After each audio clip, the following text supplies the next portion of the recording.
What if I told you that steel and fashion are inseparably linked? It's the reality, and that link is the city of Bethlehem, Pennsylvania, home of Bethlehem Steel and, unbeknownst to many, countless silk mills that led to revolutions in the fashion industry. So what's the history and what's the relationship between silk and steel? Lindsey Jancay and Brett Peters of Historic Bethlehem Museum Sites join us to talk about the history of silk in Bethlehem and beyond. That's all coming up right here, right now. I'm Sam Chen, and this is Face the Issues.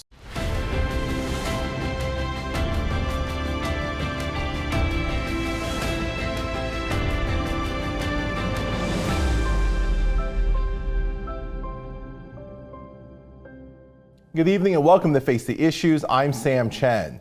Steel and silk, not two things that we normally think go together, and yet throughout history they're inseparably linked through the city of Bethlehem, Pennsylvania.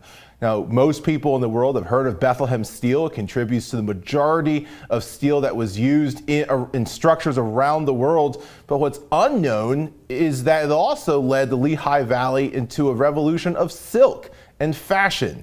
Joining us to talk about that history is Lindsey Jancay, the Director of Collections and Engagement at Historic Bethlehem Museum Sites, and Brett Peters, the Curator of Collections and Exhibits at Historic Bethlehem Museum Sites. Brett, Lindsey, welcome to Face the Issues. Welcome back to Face the Issues for you. Thank you. Thank you so much for being here. Thank you for having us. Yeah, it's wonderful to be back, and we're excited to be talking about this interesting connection. Yeah, this is so fascinating. Bethlehem, Pennsylvania, right? This region, we can spend hours talking about the region, settled by the Moravians, hence the name Bethlehem. We have Nazareth, Emmaus. This is modeled after the biblical cities in Israel. And so the Moravians settled this area. It's a well-known history, and Bethlehem Steel, of course, Industrial Revolution, takes the world by storm. Now I'm hearing that silk is tied to the rise of steel. You guys are about to launch on this new exhibit, or you have this new exhibit called Unspun, Stories of Silk. Mm-hmm. Just let's start from the very beginning.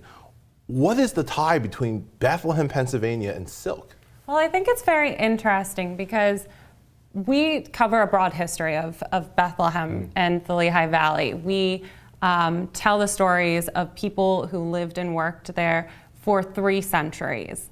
And so there's always these interesting through lines where someone might say, how does one organization tell the story of the early Moravians and Bethlehem Steel and everything in between, right? And so we start to see these connections come up. And silk is one that came to us when we were researching the Unspun Stories of Silk exhibition. And so really understanding that not only is it a connection between Bethlehem Steel and silk, but also the early Moravians and the silk industry and the silk mills. So we really started our research ue to a grant and support from the Helen and R.K. Laros Foundation. And we had this ability to explore what the connection was between the Moravians and the silk industry in Bethlehem. But what we learned was that the silk industry in Bethlehem actually grew to be a global leader in the 1930s. And a lot of that is because of some support that came from bringing people into the area to work at Bethlehem Steel. And so when men were coming to work at Bethlehem Steel, their wives were able to be employed in the silk mills. And so the silk mills were some of the earliest places in the U.S. to employ women in industry. And so you see this really interesting topic come up about the connection between the two spaces. That's really neat. Let's actually start with the historic impact and why this is such a big deal worldwide. And you said this is not something that ended up being contained in the Lehigh Valley, but was well beyond it. I think today when people hear silk, they think China, right? They think all silk comes from China. Not the case. So what was the impact that Bethlehem had and the silk industry here had worldwide? So speaking of China, silk is thought to have been invented in China some 5,000 years ago. From there, after several centuries, even 1,000 years, it spread to different parts around the globe, Korea, Japan, around the Middle East as well, eventually making its way to Europe, eventually then making its way to the continental United States, which was then the British colonies. So silk in Pennsylvania, really in Bethlehem, started in 1752 with the inventions or innovations of a Moravian church leader in Bethlehem. From there, it became an industry in Bethlehem, eventually, kind of rounding out of form in the 1840s and then picking up again in the 1910s. Interesting. What happened in those years in between? So the reason that it actually went not out of favor, but the reason it went out of being was the result of a mulberry tree blight and a harsh winter. But what happened in between, let's say, 1840 and 1870, silk was produced still scattered, but by the 1870s, silk was being produced in Paterson, New Jersey pretty extensively. And then when diverse work groups came to Bethlehem to work at Bethlehem Steel, the women and their wives actually found employment at the silk mills. And by 1928, there were actually more than 106 silk mills in the Lehigh Valley. That is incredible. It is. It's always interesting to me to think about this individual Moravian who started this experiment, created a cocoonery in the attic of the Brethren's house. You can imagine him like going up and tending to the worms, right? Because a cocoonery is where we're raising and feeding silkworms to create silk. And from that small connection, really growing it into something that has a larger legacy. And one interesting kind of story through line again was that R.K. Laros actually purchased the land that he built the Laros silk mill on from the Moravians. Oh, interesting. And so it really does kind of start to have a little bit of a legacy to it. So you said 106 cocooneries? Silk mills. Okay. And so these mills, I'm assuming they get the cocooneries were necessary in order for them to get the silk. There's this cocoonery in the attic of a home in Bethlehem. Were there other cocooneries from there? I mean, I'm assuming that was the first. Well, these are two very different periods of time. Okay. So the cocoonery in the attic is part of really a movement towards like a cottage industry. Yep. You could grow silkworms yourself, and there are booklets and pamphlets about how to do that in the early 1800s, and you're going to get rich quick, and you're going to make your own silk, and it's going to be beautiful. And speaking to Brett's point about the mulberry tree blight, that in and of itself becomes a marketing point as well. So people are purchasing trees to try to feed their worms better silk. When you get to the point of actually the silk mills later, you see them sourcing from other locations. They were importing raw silk from places like China and Japan. Got it. Right. And to your point, this was the pre-1840 era, the cocoonery, the silkworms, and now this was used in the 1920s, about 100 years ago, is when we had these 100+ silk mills throughout the Lehigh Valley. That's such a fascinating history. 106 silk mills. There's no way that they only service the Lehigh Valley or even the state. Where was this demand coming from? I think there was just a bottom-up demand for silk. It was a luxury product. It still is. Silk is synonymous with just the peak of fashion. Everybody wanted it, and really today, everybody still wants it.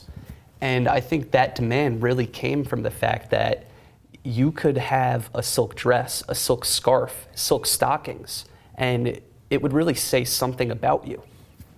Yeah, that's just so interesting that you don't usually think Bethlehem, Pennsylvania as kind of the fashion capital, right? You tend to think Paris, France, New York City, but it's Bethlehem in kind of in the peak of the Industrial Revolution that is really producing all of the silk and I'm assuming the silk is being used worldwide.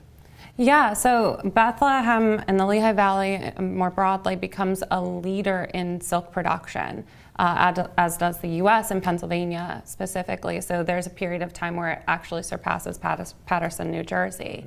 And you start to see actually throughout periods of time where there are more women employed working in the silk mills than in the steel and iron industry. Oh, interesting. And so there is definitely a demand. It's not just a local one. It moves beyond to that cottage industry.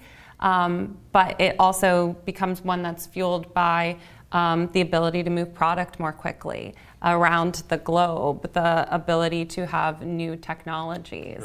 And I think, too, the adaptability of silk mills to create new things too when they needed to. And so being able to move from producing undergarments, which is what Leros was doing, to parachutes, because we had to make a shift. And so I think that that's like the thread of early Moravian innovation and adaptability tying into a much bigger legacy and story there.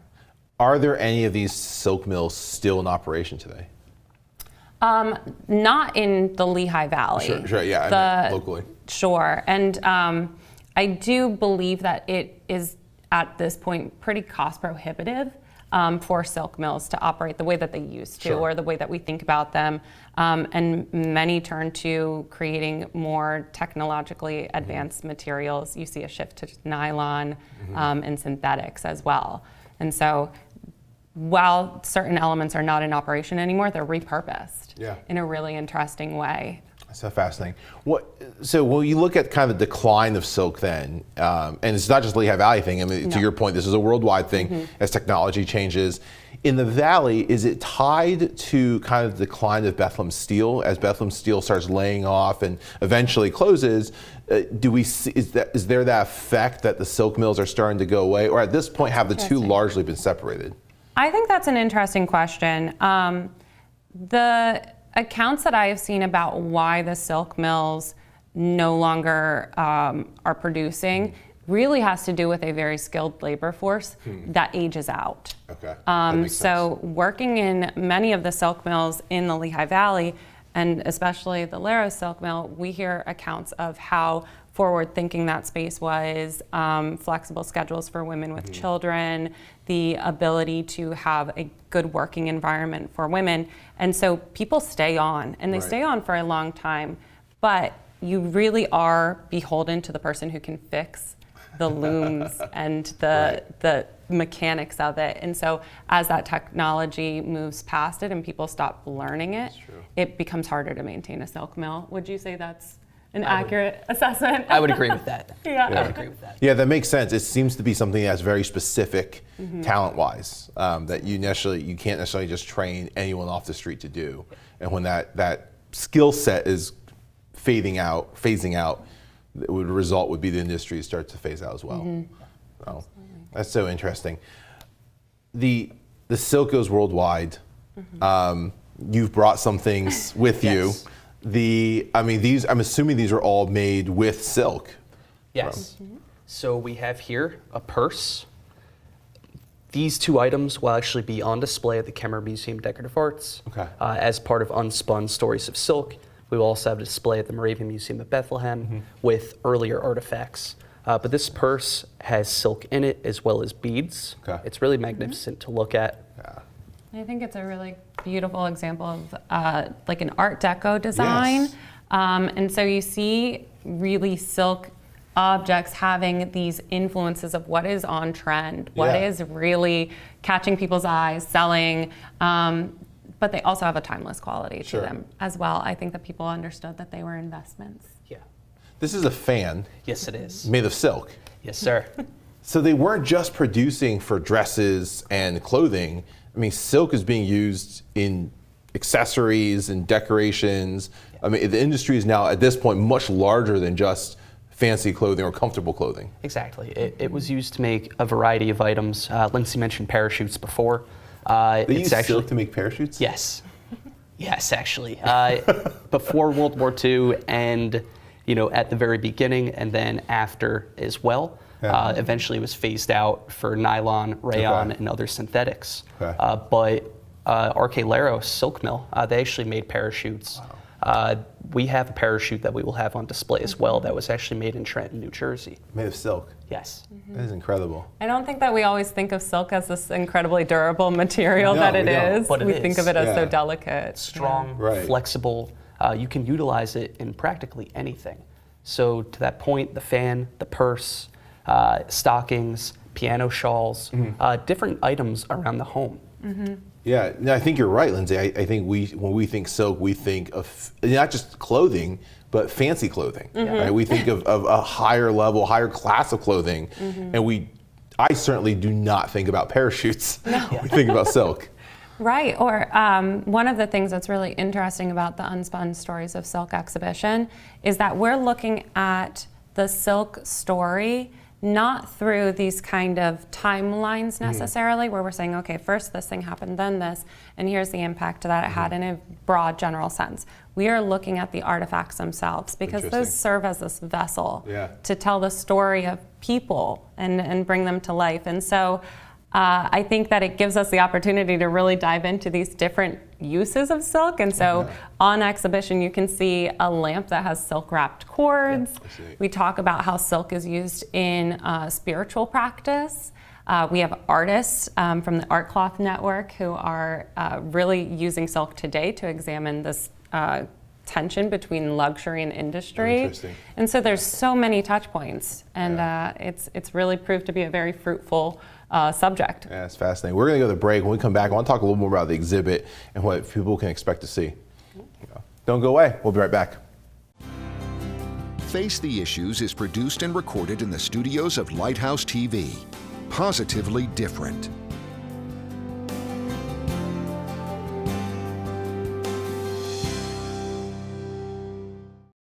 Watch Lighthouse TV wherever you go.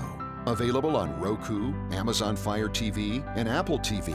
You can view our in-house studio productions on demand, or watch what's on the station right now with our 24/7 live stream.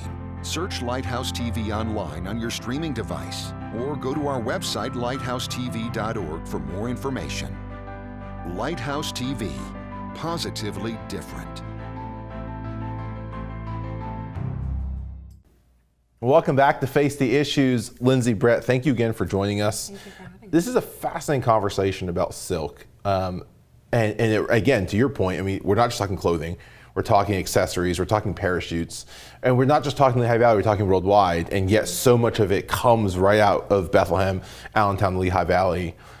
You guys are going to be chronicling this, you are chronicling this in an exhibit called Unspun, Stories of Silk. This is being put on by Historic Bethlehem Museum Sites.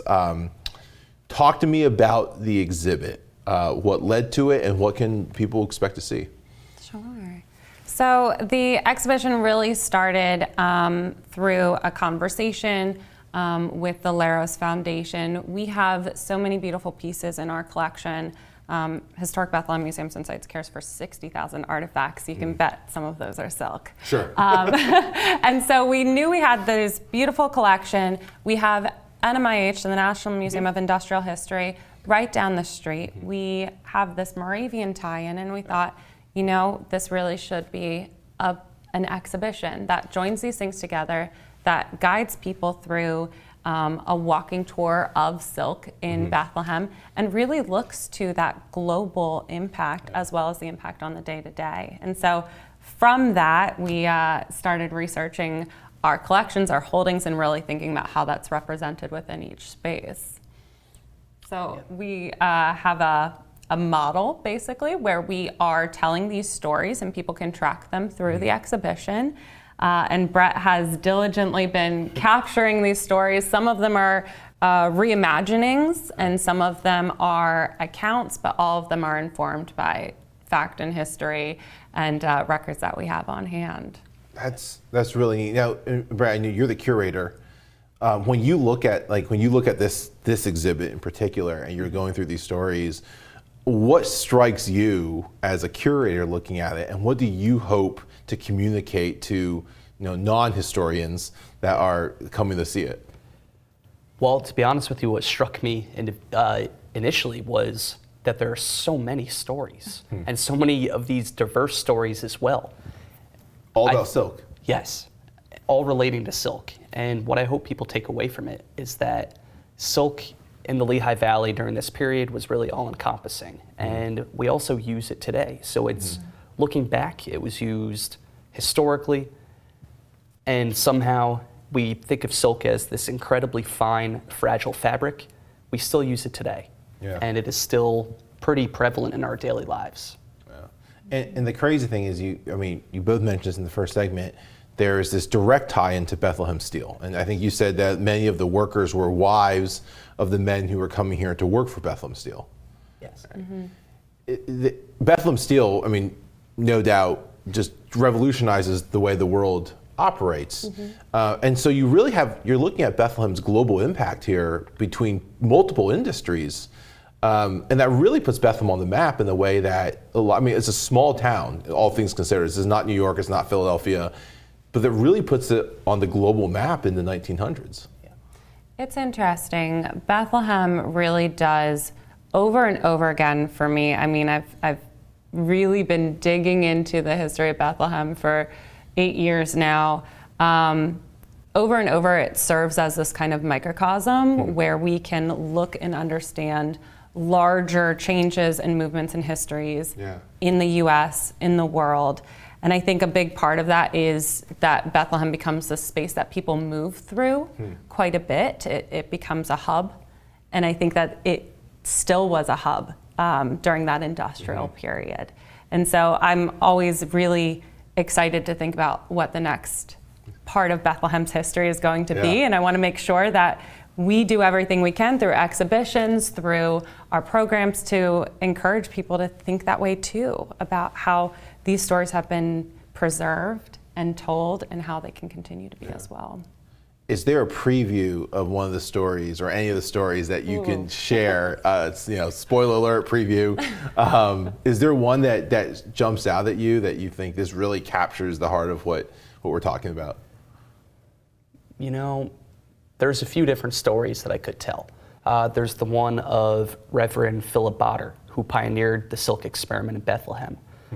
There's the story of, Archelaus, who, ever the innovator, really imagined new and different ways to use silk.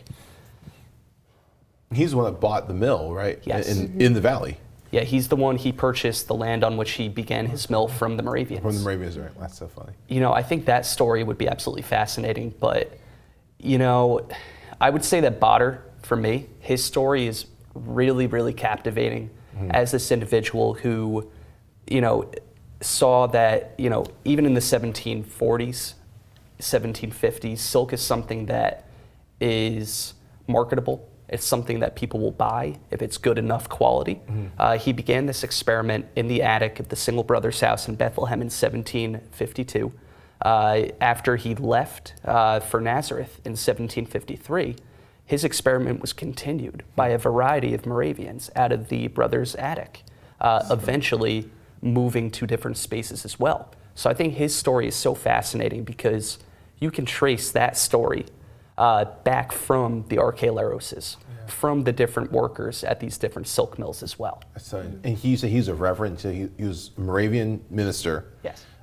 He's puts this cocoonery, I'm assuming, and this is the guy with the cocoonery in the attic. Yes.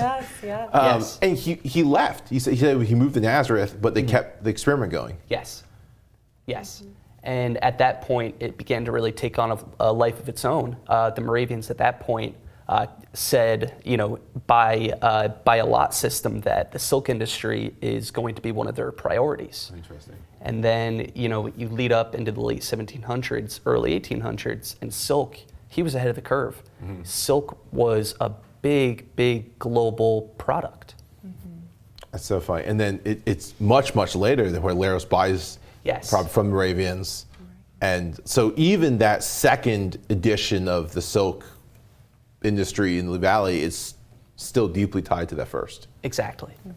Absolutely. I think I love the early stories, and I, of course, have my favorites, and but I'm very excited about stories that people are bringing to us now that they know that we are doing an exhibition about silk.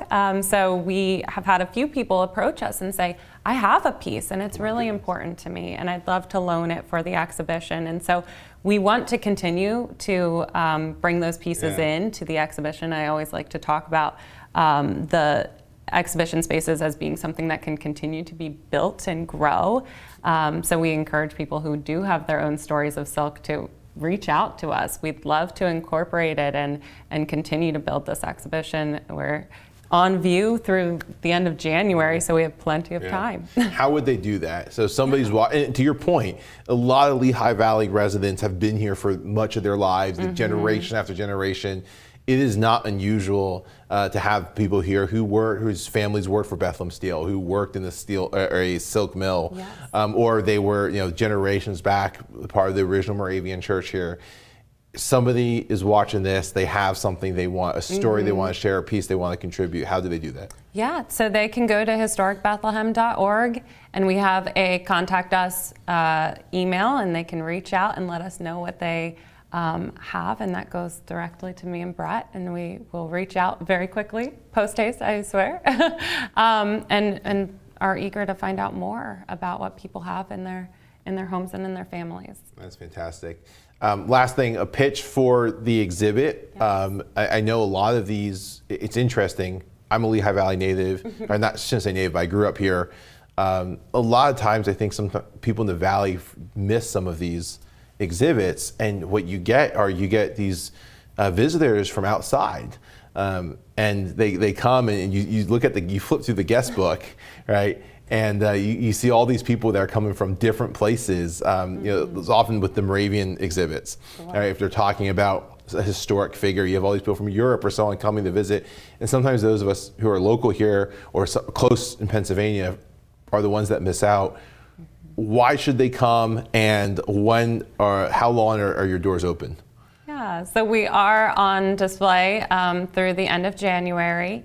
And one of the great things about this exhibition in particular is we're joining multiple organizations together with one joint ticket. So one ticket gets you into the Moravian Museum of Bethlehem, the Kemmerer Museum of Decorative Arts, the National Museum of Industrial History, where you can really see the journey of silk from that Moravian cocoonery, which we have, by the way, recreated, and you can get hands-on with fake worms, but still. Are there real silkworms? Yeah, but we've recreated that cocoonery. You can try your hand at spinning, and then seeing all of the luxurious, beautiful, refined pieces at the Kemmerer Museum, a little touch of art, and then traveling onto the industry as well.